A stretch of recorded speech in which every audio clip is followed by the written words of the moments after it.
Всім привіт, дорогі друзі! Це проект «Українські палаци. Золота доба». І сьогодні ми з вами в Чернігівській області. Нас чекає дуже незвичайне місце. З одного боку глухомань-глухоманьо, а з іншого 150 років тому в палац, до якого ми з вами прямуємо, приїжджали Микола Гоголь, художник Рєпін, композитор Глінка і, звісно, наш відомий і великий Тарас Григорович Шевченко. Що вони там робили? Вони по кілька місяців проводили в цьому місці і навіть не думали про те, що трошки зловживають гостинністю власника цього маєтку. А чому? Тому що насправді 150 років тому це було одне з найкрутіших місць для тусовок в усій країні. Тепер це місце відомо тим, що там знімають серіал «Кріпосна», тому що до сьогодні там зберіглася просто неймовірна атмосфера старовини. І зараз ми в цьому з вами переконаємось.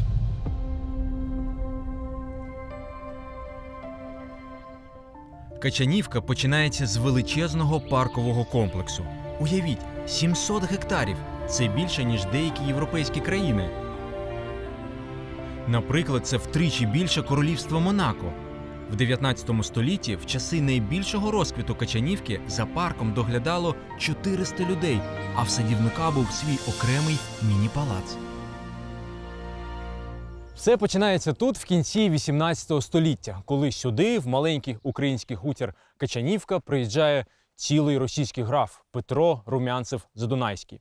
Він чолов'яга дуже крутий, ветеран російсько-турецьких воєн, цілий генерал, і Катерина II за заслуги перед вітчизною дарує йому шматочок нашої української землі. Ну а що в ті часи має бути у дуже поважного російського генерала у відставці?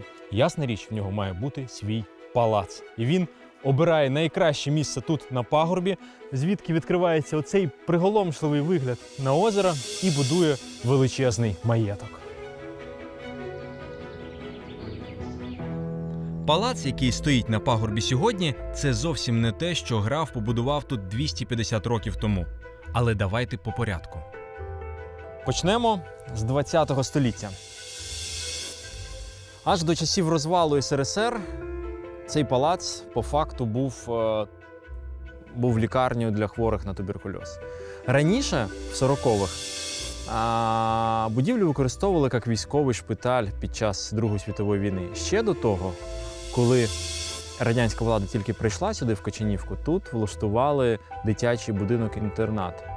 До речі, багато хто з дослідників кажуть, що з тих часів досі на стінах знаходять дитячі написи, які були видрипані тут на стінах, і це дуже моторошно. Але давайте відмотаємо на самий початок.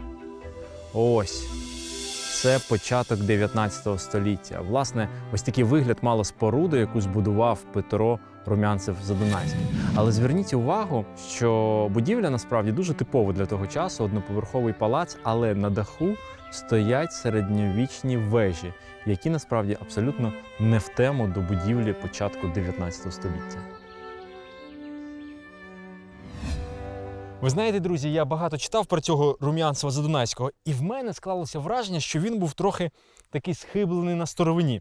Подейкують, що навіть тут, на території свого маєтку, він знайшов якісь старі руїни, залишки чи то замку, чи то якоїсь фортеці, коротше, чогось такого дуже давнього. І оці вежі, які ми з вами дивилися на даху його палацу, він звідси і притягнув. Вийшло так трохи еклектично, але було що показати друзям. Але насправді все це величезна містифікація. Точніше, руїни тут, на території палацу, і справді є. І ми якраз зараз до них йдемо. Але збудував ці руїни сам Румянцев-Задунайський і витратив на це грошей так само, як і на свій палац. Ці руїни побудовані з якісної дорогої цегли.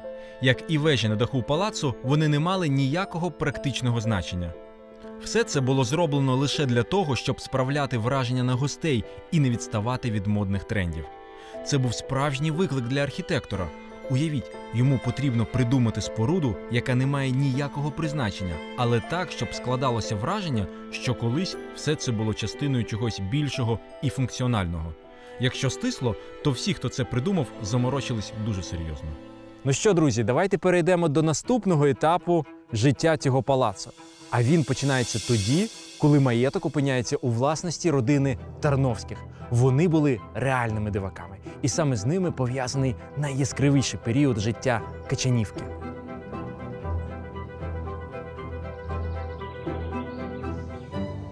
Всередині 19 століття в палаці оселяється Григорій Тарновський. Особа дуже неординарна. Я би навіть сказав екстравагантна, тому що він мав дуже незвичайний вигляд. Він любив яскраві костюми і капелюшки в стилі Шерлок Холмс. Циліндри. В Вікіпедії написано, що Тарновський був меценатом і бізнесменом. Якщо конкретніше, він мав 9 тисяч кріпаків, це дуже багато. Він мав горілчані заводи, цукрові заводи. І все це приносило йому просто величезні статки. Купа грошей. І саме на ці гроші він і починає масштабну перебудову цього палацу. Нове планування було продумане так, щоб справити максимальне враження на гостей. Додався другий поверх. Тепер будівля виглядає сучаснішою для того часу. Власне, такою, як і її власник. Кількість кімнат всередині збільшується до 80, а загальна площа сягає 2000 квадратних метрів. Тарновський наказує добудувати споруди поруч, куди розселяють прислугу. Окремо будують міні-палац для садівника. Він чи не найголовніша людина в цьому королівстві, адже Качанівка має величезний парк у 700 гектарів, за яким треба доглядати.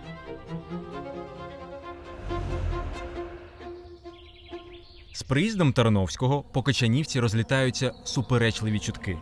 Одні люди кажуть, що він свідомий дворянин, інші називають його старим розпусником. Подейкували, що під час перебудови палацу він наказав розпланувати його так, щоб одна кімната була захована від сторонніх очей. Ось ми з вами знаходимося всередині цього палацу. І дивіться, нам цікаво, що ж це за потаємна кімната, про яку багато хто говорив. Одного разу до Тарновського приїхала в гості відома письменниця Марко Вовчок. І насправді Марко Вовчок описувала потім, що вона бачила тут кімнату, в якій нібито, ця кімната була для того, щоб туди приводили дівчат, молодих дівчат з села, що Тарновський нібито дуже любив їх. Ми точно не знаємо, чи Марко Вовчок просто пожартувала, чи написала правду. Але є один достеменний факт. Насправді, зі спальні Тарновського дійсно існував таємний вхід до саду. І через цей хід, за попередньою змовою зі слугами, могли приводити молодих дівчат. Навіть якщо Тарновський захоплювався молодими дівчатами, в нього все рівно було одне кохання – кохання всього життя. Це його дружина. І знаєте, чому це була дійсно дуже сильна любов? Тому що, коли вона померла, він помер наступного дня після неї. Уявляєте, оце почуття. Тарновський був дуже екстравагантним не лише в одязі та стосунках із жінками. В усьому в графа були якісь свої причуди, і одне з них пов'язано з тією терасою. Він збудував її для того, аби милуватися цим прекрасним краєвидом. В часи Тарновського тераса виглядала по-іншому. Внизу її прикрашали статуї античних героїв, а садівник графа старанно попрацював над зеленим оформленням. Все було в зелені і в арках із живих рослин. Одного разу, до речі, Тарновський побачив в цьому озері сільських гусаків. І він подумав, як це в королівському палаці плавають гусаки, мають плавати білі лебеді. Він наказав відселити селян разом з їхніми гусаками і завіз сюди білих лебедів. І з тих пір в нього перед очима було тільки красиво і гарно.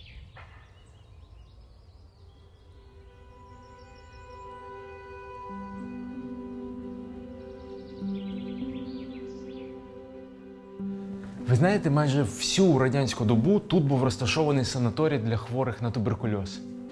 І за цими інтер'єрами радянської доби вже не розгледати те, яким цей палац був колись. Ось це, наприклад, кімната ліхтарик. Просто пофарбовані стіни, але колись тут все було по-іншому. І в мене є унікальна фотографія, зроблена в 19 столітті.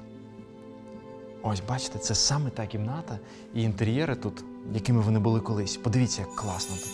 Що ми тут бачимо? Ми бачимо тут кришталеву люстру, ми бачимо тут оці підсвічники дуже дорогі меблі такі, вони дуже фактурні, якісь рамки під фотографії. І ось цей камін, до речі, от він зараз просто під кахлями звичайними, а колись він був оброблений дорогою порцеляною. Над ним висіло дзеркало втричі більше за це. Просто дивовижно. Але залишились не лише фотографії. 170 років тому в цій кімнаті була намальована картина. І вона була написана в реальному часі, з реальними людьми, так би мовити, по-живому. В цій кімнаті відбувалося чаювання. Напроти мене сидить господар палацу Григорій Тарновський і пригощає всіх чаєм. Поруч із ним його племінниця і трохи далі братова дружина.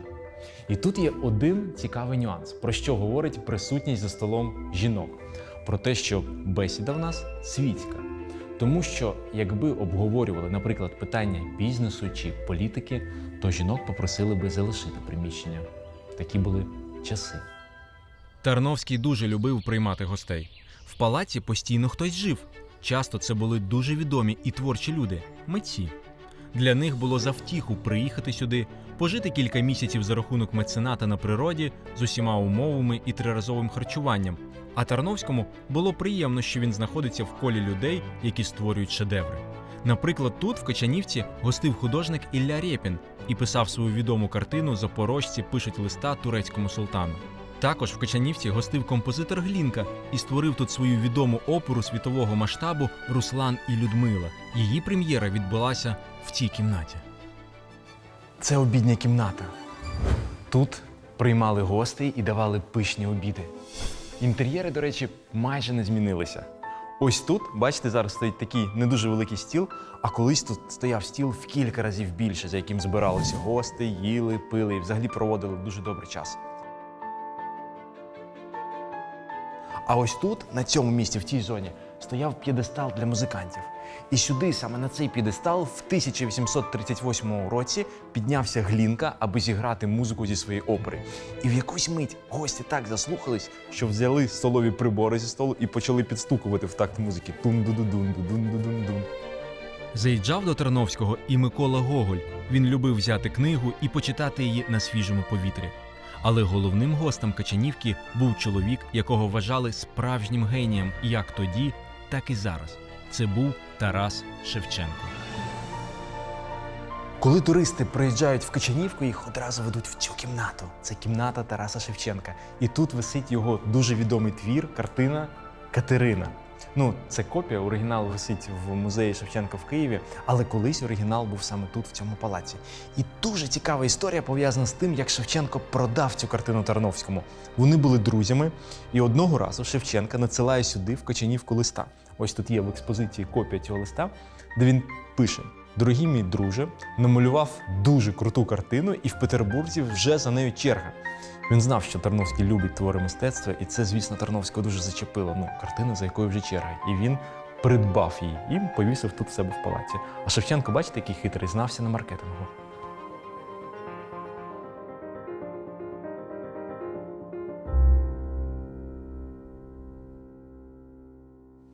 Насправді, все, що ми з вами тут бачимо, це речі з епохи Тарновського, але не з цього палацу. Вони звезені з різних куточків України, окрім одного предмету. Дивіться, це ваза. І не просто ваза, це нічна ваза. Ну, ви зрозуміли для чого. Ваза для того, щоб справляти нічну потребу. Але навіть враховуючи таке пристосування, подивіться, як естетично вона зроблена, бачите? Емаль, які ручки. Вона, до речі, привезена з Франції. Вона перебувала в цьому палаці. От саме такі речі, вони, знаєте, дають нам уяву, як жили люди в ту епоху. І якими красивими речами вони користувалися. Дивовижна річ. Люди, які жили у цьому палаці, не могли просто так пити чай чи просто так слухати музику.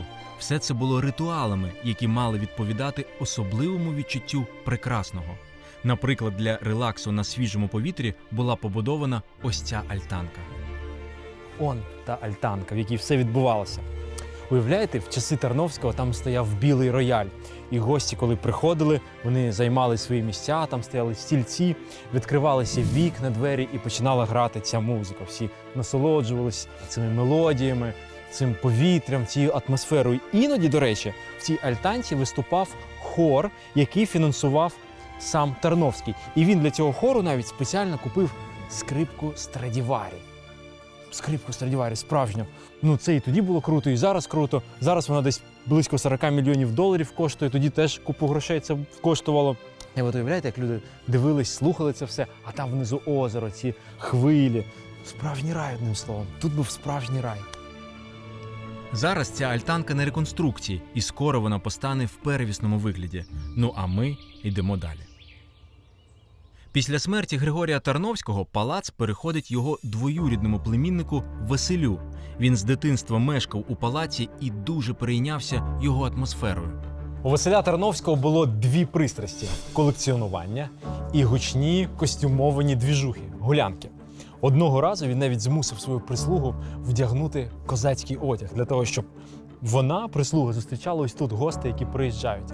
А для того, щоб всі друзі Тарновського взагалі занурились в цей історичний антураж, він навіть підтягнув ось сюди, на цю галявину, старі козацькі гармати. Гості вивалюють на цей балкон, щоб подивитися на ці гармати. І в цей момент відбувається буф! Залп. Так, як колись робили і козаки, коли гуляли чи щось святкували. Але насправді всі ці гулянки зрештою призвели до дуже великих і необдуманих витрат, які зіграли з самим Тарновським злий жарт.